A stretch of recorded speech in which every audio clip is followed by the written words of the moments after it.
Okay વિદ્યાર્થી મિત્રો, આગળના લેક્ચરમાં આપણે ભણી ગયેલા મોનેરા સૃષ્ટિ. આજે આપણે સ્ટાર્ટ કરીએ છીએ પ્રોટિસ્ટા.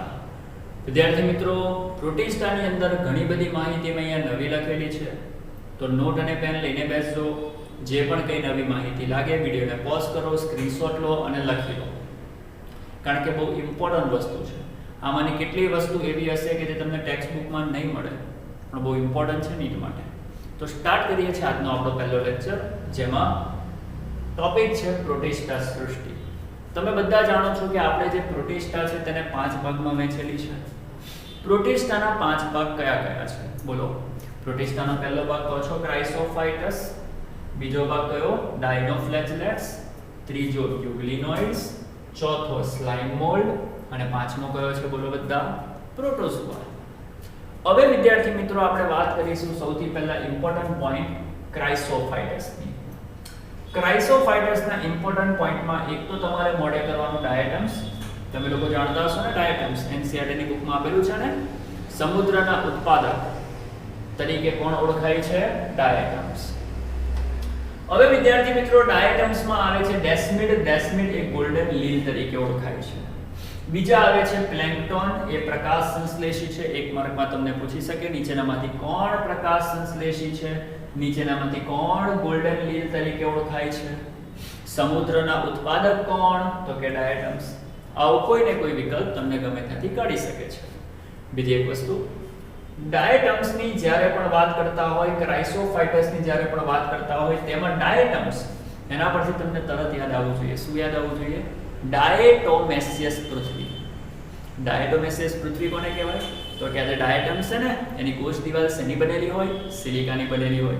આથી તેને તોડવી મુશ્કેલ છે, અને જ્યારે તે ત્યાંથી જતા રહે તો એ અવશેષ સ્વરૂપે એ સિલિકાને છોડી જાય છે, અને એ સિલિકાનો જથ્થો જ્યારે બધે જમા થતો જાય તો તેને આપણે શું કહીએ છીએ? ડાયટોમેસિયસ અર્થ. જે પાવડરના પેકેટ પણ મળે છે, બરાબર? હું તમને લોકોને પછીથી બતાવીશ આગળ. તો ઇન શોર્ટ, મેઇન પોઈન્ટ તમારે આની અંદર યાદ રાખવાનો છે નીટ માટે. એક તો ડાયટમ્સ, ડેસ્મિડ, પ્લેન્કટોન.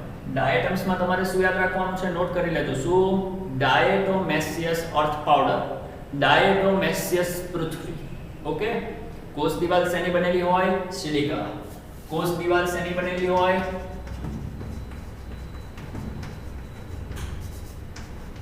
સિલિકા. આથી એ કોષ દિવાલનું વિઘટન મુશ્કેલ છે, અને જ્યારે તે ત્યાંથી જતા રહે તો શું છોડી જાય? એ સિલિકાને એવી ને એવી છોડી જાય, અને જ્યારે સિલિકા જમા થયા કરશે તો તેને આપણે શું કહીએ છીએ? ડાયટોમેસિયસ પૃથ્વી. ઓકે. અને ડાયટોમેસિયસ પૃથ્વીનો મતલબ એવો ના સમજતા કે આ પૃથ્વી છે જે ડાયટોમેસિયસ છે. એ ડાયટોમેસિયસ પૃથ્વી એવું ના આવે. એ ડાયટોમેસિયસ પૃથ્વી જે છે ને, એ પાવડર સ્વરૂપે છે. ઓકે. પાવડરના પેકેટમાં આવે છે. ઓકે. તો બીજું કે વધારે એની અંદર પડવાની જરૂર નથી. બીજો જે ભાગ આવે છે તેનું નામ છે ડાયનોફ્લેજેલેટ્સ. વિદ્યાર્થી મિત્રો, આ જે ડાયનોફ્લેજેલેટ્સ છે, એ ડાયનોફ્લેજેલેટ્સ ની અંદર આપણે યાદ રાખવાનું કે તે લોકો પ્રકાશ સંશ્લેષી છે અને કષાયુક્ત છે. તો હું ટીક કરીશ પ્રકાશ સંશ્લેષી અને કષાયુક્ત. સાથે સાથે ડાયનોફ્લેજેલેટ્સ તમને પીળા, લાલ, કથ્થઈ અને લીલા રંગના જોવા મળે છે. લાલ રંગના એક આપેલા છે જેનું નામ છે ગોનિયુલક્સ. હવે આપણે એવું ભણીએ છીએ એનસીઈઆરટી ની બુકમાં કે ઘણી વખત સમુદ્રની અંદર લાલ રંગના ડાયનોફ્લેજેલેટ્સનું પ્રમાણ એકાએક વધી જાય છે, જેને કારણે સમુદ્ર રાતા રંગનો દેખાય છે. ભણીએ છીએ કે નથી ભણતા? તો એ જે લાલ રંગના ડાયનોફ્લેજેલેટ્સ છે કે જેને કારણે સમુદ્ર રાતા રંગનો દેખાય છે, લાલ રંગનો દેખાય છે, તેનું નામ દરેક જણ મોઢે કરો. એને કહેવાય ગોનિયુલક્સ. શું કહેવાય? ગોનિયુલક્સ. ત્યારબાદ આવે છે દરિયાઈ ભૂત. દરિયાઈ ભૂત કોને કહેવાય?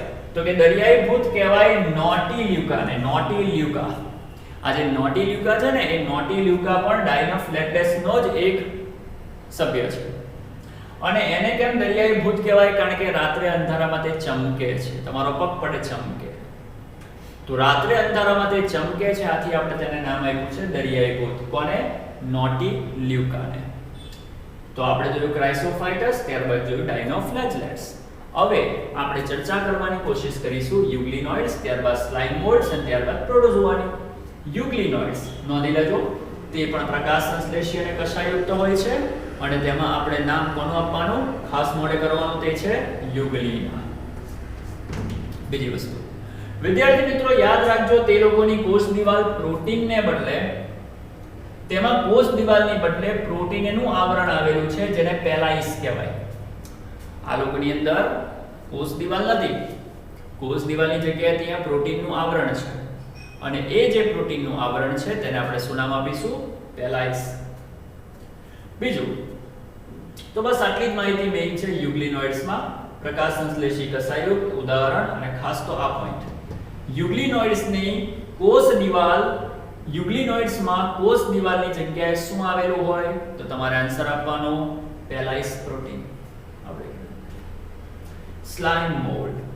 સ્લાઇમ મોલ્ડને તમારે નામ મોડે કરવાનું એનું બીજું નામ છે માઇસિટોઝુઆ. એ માઇસિટોઝુઆ તરીકે પણ ઓળખાય છે. અને સ્લાઇમ મોલ્ડ એ મૃતોપજીવી અને પરોપજીવી હોય છે, બીજા પર આધાર રાખે છે. બીજા એમાં કોઈ ઇમ્પોર્ટન્ટ પોઈન્ટ એટલા છે નહીં. ત્યારબાદ આવે છે પ્રોટોઝુઆ. પ્રોટોઝુઆ એટલે કે પ્રજીવો જે પરોપજીવી હોય, બીજા પર આધાર રાખતા હોય છે.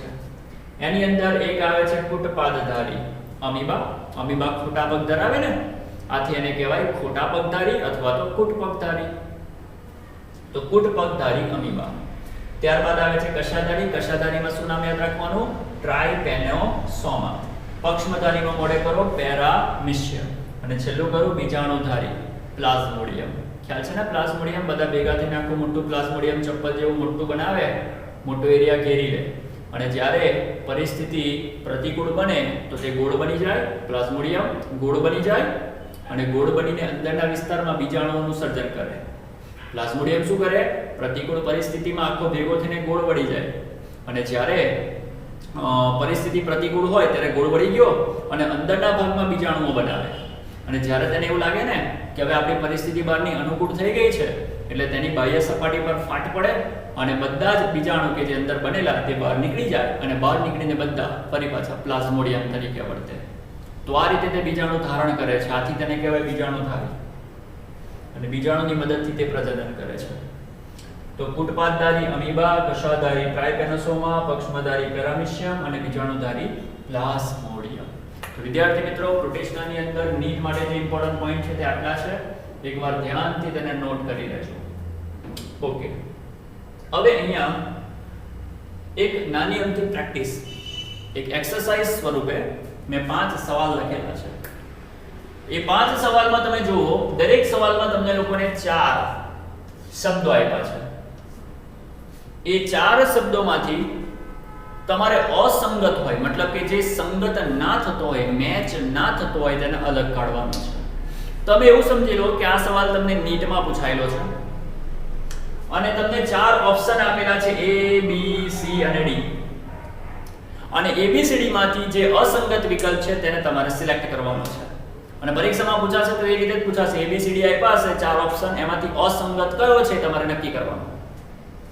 તો અહીંયા મેં એક્સરસાઇઝ માટે 5 લીધા છે. એ 5ને આપણે સોલ્વ કરવાની કોશિશ કરીએ. તો પહેલા આટલી વસ્તુ નોટ કરી લેજો. હવે આપણે સ્ટાર્ટ કરીએ છીએ અસંગત વિકલ્પ. ઓકે, અહીંયા જોજો. પહેલા તો આપણે ડાયરેક્ટ શરૂ કરીએ. ચાલો, રાના, પ્લેરીપેનેટા, ફેરિટીમા અને મેઇસ. બોલો, આ 4 માંથી તમને કોણ અસંગત લાગે છે? વિચારો, આ 4 માંથી તમને કોણ અસંગત લાગે છે? બોલો. જો રાના, રાનાનું આખું નામ બોલો તો. દેડકો રાના ટાઇગ્રીના, રાના ટાઇગ્રીના. પ્લેરીપેનેટા અમેરિકાના, વંદો પ્લેનેટા અમેરિકાના. અને ફેરિટીમા પોસ્થુમા. લખું છું અહીંયા, ચાલો સરળતા ખાતર.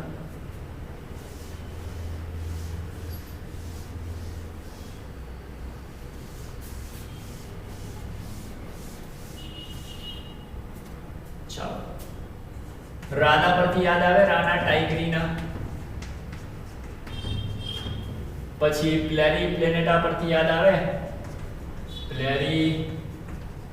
પ્લેનેટા અમેરિકાના.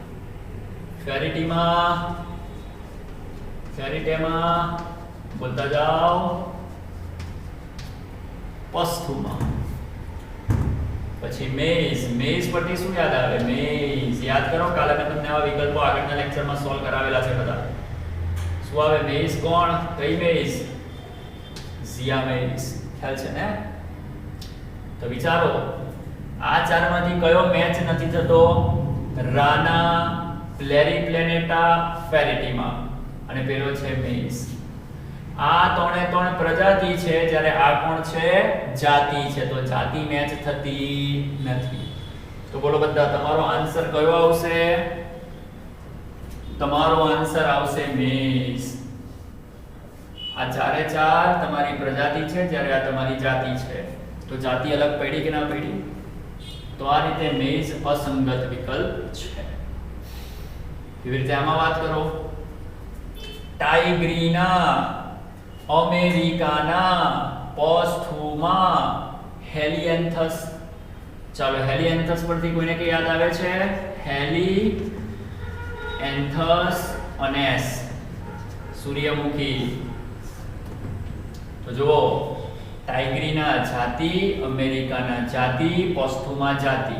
પણ હેલિએન્થસ એ પ્રજાતિ થઈ કે ના થઈ? તો આ ચારમાંથી અસંગત કોણ પડશે? હેલિએન્થસ, કારણ કે તે પ્રજાતિ છે. હવે આપણે વાત કરીએ અહીંયા.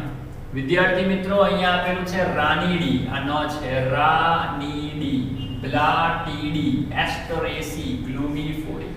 હવે વિદ્યાર્થી મિત્રો, આ રાનીડી, બ્લાટીડી, એસ્ટરેસી એ દરેક કુળ છે.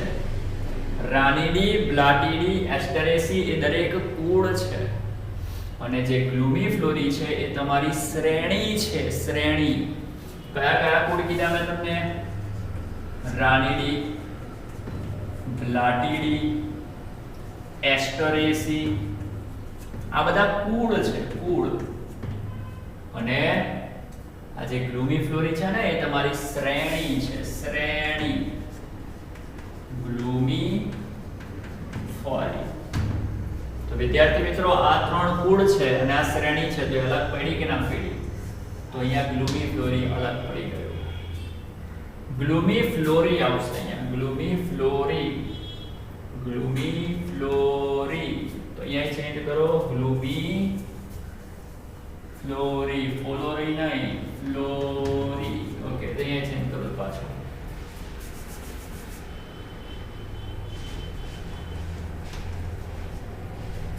ઓકે, તો આન્સર આવશે ગ્લુમિફ્લોરી. આ ત્રણ કુળ છે, જ્યારે એ જ શ્રેણી છે. હેન્યુરા, ઓર્થોપ્ટેરો, ગ્લુમિફ્લોરી અને એસ્ટરેસી. હવે વિદ્યાર્થી મિત્રો, આ જે હેન્યુરા છે એ શ્રેણી છે. ઓર્થોપ્ટેરા એ પણ શ્રેણી છે.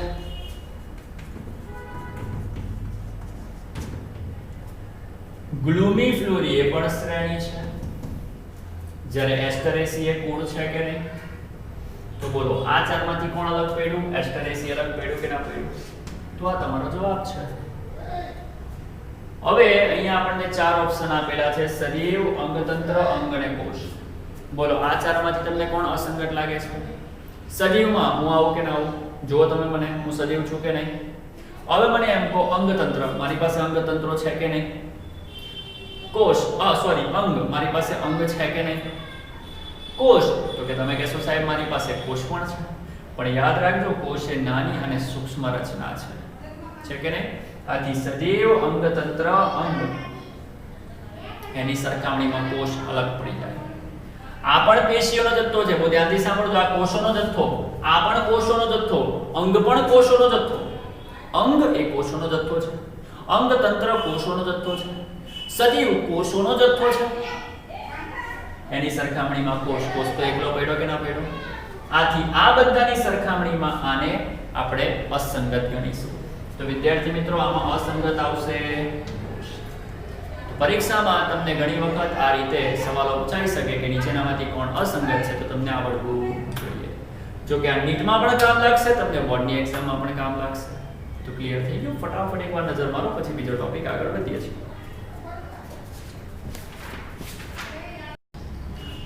બીજી વસ્તુ કે અહીંયા તમને લોકોને જે રાનીડી કુળ છે, તે રાનીડી કુળ એ દેડકાનું કુળ છે, નોંધી લેજો. પછી આ જે બ્લાટીડી છે તે વંદાનું કુળ છે. પછી એસ્ટરેસી જે છે તે સૂર્યમુખી એનો કુળ છે. પછી આ શ્રેણી વિશે પણ વાત કરી લઈએ. તો જે ગ્લુમિફ્લોરી છે તે ગ્લુમિફ્લોરી મકાઈ. પછી જે એન્યુરો છે, એન્યુરો દેડકો જ આવે, દેડકાની શ્રેણી છે, દેડકાની શ્રેણી પણ એન્યુરો. આ વિદ્યાર્થી મિત્રો કુળ છે અને આ શ્રેણીઓ લખું છું. અને ઓર્થોપ્ટેરો એ જે છે તે શ્રેણી છે કીટકોની શ્રેણી, કીટક. તો ગ્લુમીફ્લોરી મકાઈની શ્રેણી, એન્યુરા દેડકાની શ્રેણી અને ઓર્થોપ્ટેરા કીટકની શ્રેણી. કુળની વાત કરો તો દેડકાનું કુળ રાનીડી, વંદાનું બ્લાટીડી અને સૂર્યમુખીનું એસ્ટરેસી છે. ઓકે, તો અહીંયા આપણો એક ટોપિક પૂર્ણ થાય છે. પછી આગળ વધીએ. ઓકે વિદ્યાર્થી મિત્રો, તો હવે જે આ લેક્ચર છે તેની અંદર આપણે જોવા જઈ રહ્યા છે ત્રિક્ષેત્રીય વર્ગીકરણ. આગળ આપણે 5 સૃષ્ટિ વર્ગીકરણ પદ્ધતિ જોઈ ગયા. હવે આપણે જોવાનો છે ત્રિક્ષેત્રીય વર્ગીકરણ. વિદ્યાર્થી મિત્રો, ત્રિક્ષેત્રીય વર્ગીકરણ પદ્ધતિ કોણે આપી? તો મોડે કરો, કાર્લ વુઝ. કાર્લ વુઝ નામના વૈજ્ઞાનિકે આ પદ્ધતિ આપેલી છે. એ પદ્ધતિની કેટલીક લાક્ષણિકતાઓને આપણે સમજી લઈએ. ત્રિક્ષેત્રીય વર્ગીકરણ પદ્ધતિ વર્ગીકરણની ઉદ્દવિકાસીય પ્રતિકૃતિ છે. 5 સૃષ્ટિ વર્ગીકરણ પદ્ધતિની જેમ જ આ પણ ઉદ્દવિકાસીય પ્રતિકૃતિ છે. RNA માં રહેલા ન્યુક્લિયોટાઇડના ક્રમમાં આવતા તફાવત અને કોષ દિવાલનું લિપિડ બંધારણ તથા પ્રતિજૈવિક દ્રવ્યો સામે સંવાદિતતા પર આધારિત છે. એનો મતલબ કે આ પદ્ધતિનો આધાર આપેલો છે તમને. આ પદ્ધતિનો આધાર કયો છે વિદ્યાર્થીઓ? મોડે કરો. આ પદ્ધતિનો આધાર છે RNA માં ન્યુક્લિયોટાઇડના ક્રમમાં આવતો તફાવત. તમે કહેશો RNA એટલે શું? તો RNA નો મતલબ થાય રિબોઝોમલ RNA. જ્યારે આપણે સેલ ભણીશું ને, એટલે કે કોષ ભણીશું ને, આખું ચેપ્ટર જ છે કોષનું, ત્યારે હું તમને એના વિશે માહિતી આપીશ. તો RNA નો મતલબ થાય રિબોઝોમલ RNA. રિબોઝોમલ RNA માં હોય છે ન્યુક્લિયોટાઇડ્સ. ન્યુક્લિયોટાઇડનો એક ક્રમ હોય અને ન્યુક્લિયોટાઇડના ક્રમમાં જ્યારે તફાવત આવે, સાથે સાથે કોષ દિવાલના લિપિડ બંધારણમાં અને પ્રતિજૈવિક દ્રવ્યો સામે જે સંવાદિતતા છે એ બધાની ઉપર આધારિત આપણી આ પદ્ધતિ છે. તો RNA એના ન્યુક્લિયોટાઇડના ક્રમના ફેરફાર, કોષ દિવાલનું બંધારણ અને પ્રતિજૈવિક દ્રવ્યો સામે સંવાદિતતા પર આ પદ્ધતિ આધારિત છે. આદિ અને સુકોષ કેન્દ્રીને 3 ડોમેનમાં વહેંચવામાં આવેલા છે. વિદ્યાર્થી મિત્રો, અહીંયા આ પદ્ધતિમાં જે આદિકોષ કેન્દ્રીય સજીવો છે અને સુકોષ કેન્દ્રીય સજીવો છે તેને 3 ભાગમાં ડિવાઇડ કરવામાં આવેલા છે. એમાંનો પહેલો ભાગ છે એને કહીશું આર્કિયા ડોમેન. કયો ડોમેન? Archaea domain. બીજું ડોમેન છે બેક્ટેરિયા ડોમેન અને ત્રીજું ડોમેન છે યુકેરિયા ડોમેન. તો કેટલા ડોમેન થયા? 3 ડોમેન. આર્કિયા ડોમેન એટલે શું? ધ્યાનથી સાંભળજો. આર્કિયા ડોમેનમાં આપણે એવા સજીવોનો સમાવેશ કરીએ છીએ જેની પાસે કોષ કેન્દ્ર પટલ નથી અને એ લોકો આદિકોષ કેન્દ્રીય છે. તો આદિકોષ કેન્દ્રી અને કોષ કેન્દ્ર પટલ વગરના જેટલા પણ સજીવો છે તેનો સમાવેશ આપણે આર્કિયા ડોમેનમાં કરીએ છીએ. આ જે ડોમેનના સભ્યો છે તેની કોષ દિવાલ પેપ્ટિડોગ્લાયકેનની બનેલી હોતી નથી. યાદ રાખજો, આની કોષ દિવાલ પેપ્ટિડોગ્લાયકેનની બનેલી હોતી નથી. આ લોકો વિપરીત પરિસ્થિતિમાં પણ જીવન જીવી શકે છે અને આ વિસ્તારમાં, મતલબ કે આ વિભાગમાં આવતા જેટલા પણ બેક્ટેરિયા છે તેને આર્કી બેક્ટેરિયા તરીકે ઓળખવામાં આવે છે. કોષ કેન્દ્ર પટલ વગરના આદિકોષ કેન્દ્રી કોષ દિવાલ પેપ્ટિડોગ્લાયકેનની બનેલી હોતી નથી, વિપરીત પરિસ્થિતિમાં પણ જીવી શકે છે અને નામ મોડે કરો શું કહેવાય છે? આર્કી બેક્ટેરિયા. હજુ પણ આના પર આધારિત વિકલ્પો હું આગળ તમને લોકોને કવર કરાવું છું. આજે આપણે એની પણ પ્રેક્ટિસ કરવાની છે. બીજો જે ડોમેન છે, 3 ડોમેનમાંથી એક ડોમેન આર્કિયા હતો, બીજો ડોમેન હતો બેક્ટેરિયા ડોમેન. બેક્ટેરિયા ડોમેનમાં પણ કોષ કેન્દ્ર પટલ હોતું નથી અને તે લોકો પણ આદિકોષ કેન્દ્રીય હોય છે. આની જેમ જ સેમ, પણ એક ફરક છે વિદ્યાર્થી મિત્રો. શું ફરક છે? અહીંયા તમે ચેક કરો તો કોષ દિવાલ પેપ્ટિડોગ્લાયકેનની બનેલી નથી, જ્યારે બેક્ટેરિયા ડોમેનમાં કોષ દિવાલ પેપ્ટિડોગ્લાયકેનની બનેલી છે. આમાં નથી, આમાં છે. આ બેક્ટેરિયાને તમે કીધું આર્કી બેક્ટેરિયા, આ બેક્ટેરિયાને તમારે કહેવાનું યુ બેક્ટેરિયા. આવડે કે ના આવડે? સિમ્પલ છે. એના પણ વિકલ્પો આપણે કવર કરીશું. યુકેરિયા. યુકેરિયા જે સમુદાય છે, સોરી યુકેરિયા જે ડોમેન છે એના દરેક સજીવ સુકોષ કેન્દ્રીય છે. કેવા છે? સુકોષ કેન્દ્રીય. બધા સુકોષ કેન્દ્રીય. તેમની અંદર કોષ દિવાલનો અભાવ પણ હોઈ શકે.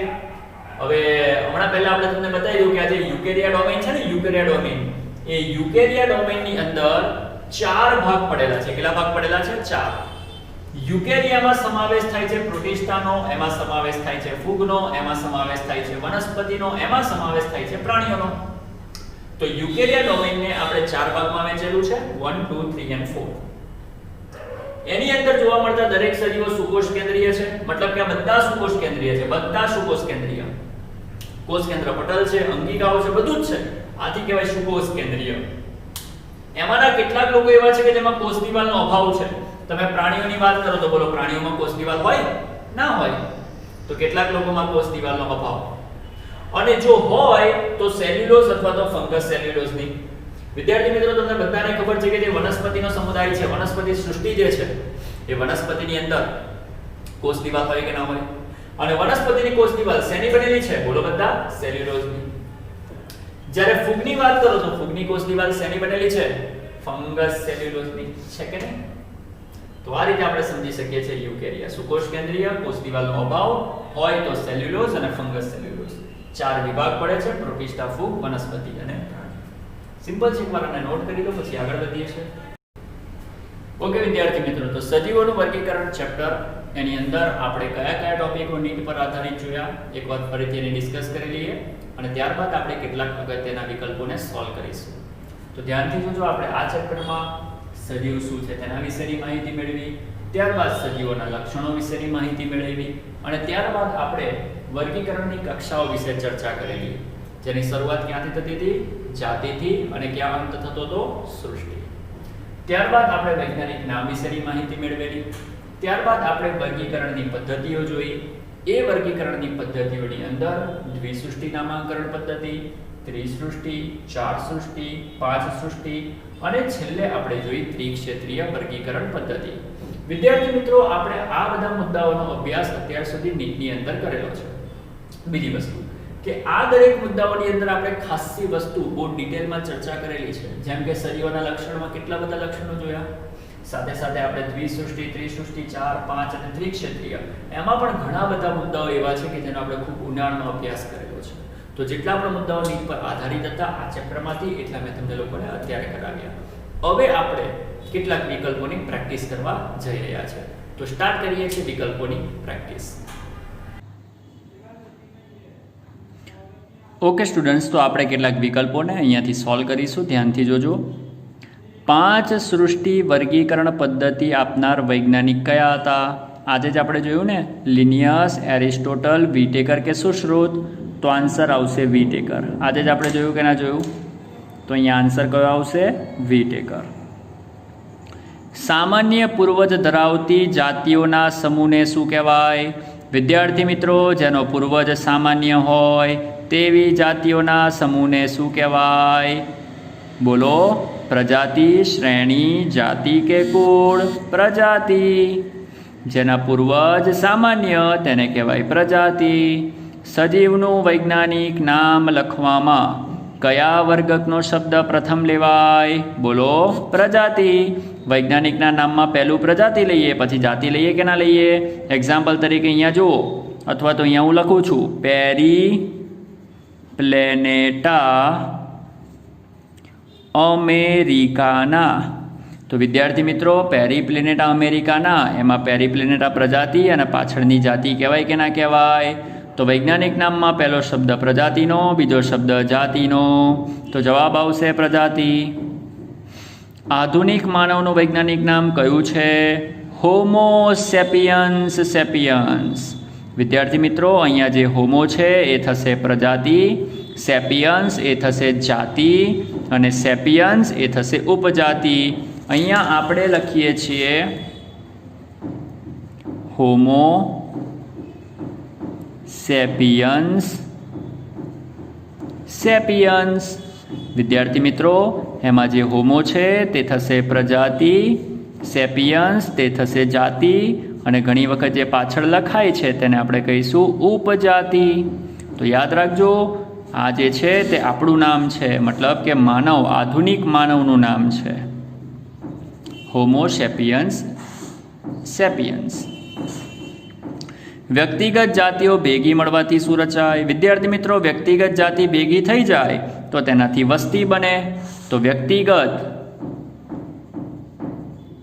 જાતિ ભેગી થઈને શું બનાવે? વસ્તી બનાવે.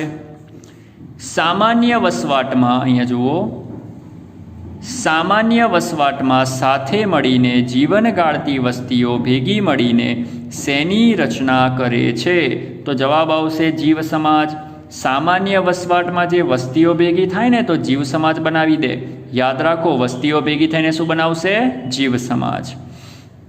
સજીવોમાં એન્ટ્રોપીમાં મુક્ત શક્તિનું પ્રમાણ ઘટે, વધે, સમતુલિત રહે કે વધે, ઘટે?